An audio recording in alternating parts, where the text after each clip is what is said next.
آپ کو معلوم ہے کہ پاکستان کے اندر حالات بہت کشیدہ ہیں۔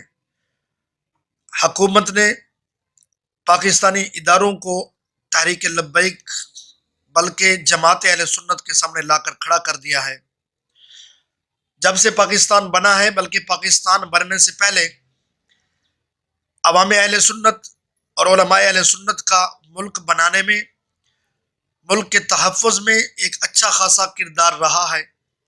تاریخ گواہ ہے کہ آج تک اہل سنت و جماعت مسلک بریلوی نے آج تک کبھی کسی حوالے سے ملک کو نقصان نہیں پہنچایا۔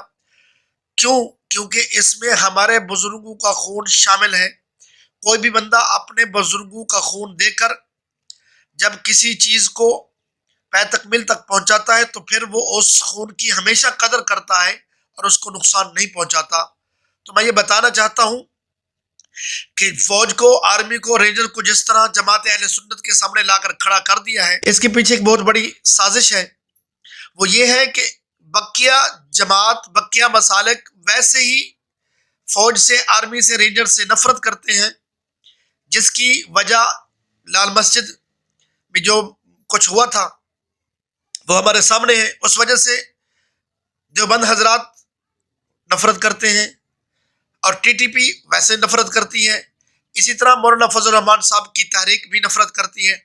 باقی اس کے پیچھے صرف ایک جماعت تھی جس کی ملک کے اندر 80% آبادی ہے، 80% تعداد جماعت اہل سنت مسلک بریلویہ کے ساتھ تعلق رکھنے والے لوگ ہیں۔ فوج کو آمنے سامنے کر دیا گیا ہے، تو اس کی صرف وجہ یہی ہے کہ فوج کے جو محبت ہے وہ عوام اہل سنت سے، پاکستانی شہریوں کے دلوں سے نکالا جائے اور نفرت پیدا کی جائے، جس طرح پولیس کی نفرت عوام کے دلوں میں موجود ہے۔ تو میں امید کرتا ہوں کہ پاکستان آرمی کبھی بھی اٹیک نہیں کرے گی، کبھی بھی گولی نہیں چلائے گی، کبھی بھی وہ جماعت اہل سنت کے کسی بندے کو شہید نہیں کریں گے، مقابلہ نہیں کریں گے۔ اگر یہی سلسلہ چل پڑا تو یاد رکھیے کہ پاکستانی عوام، کوئی بھی بندہ، کوئی بھی فرد، کوئی بھی شہری فوج کے ساتھ کھڑا نہیں ہوگا۔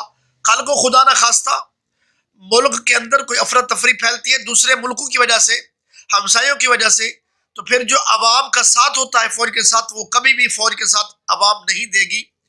تو امید کرتا ہوں آپ میرا یہ پیغام ایوان بالا تک ضرور پہنچائیں گے، تاکہ لوگوں کو پتہ چل سکے کہ کس طرح ایک سازش کے تحت فوج کو بدنام کیا جا رہا ہے۔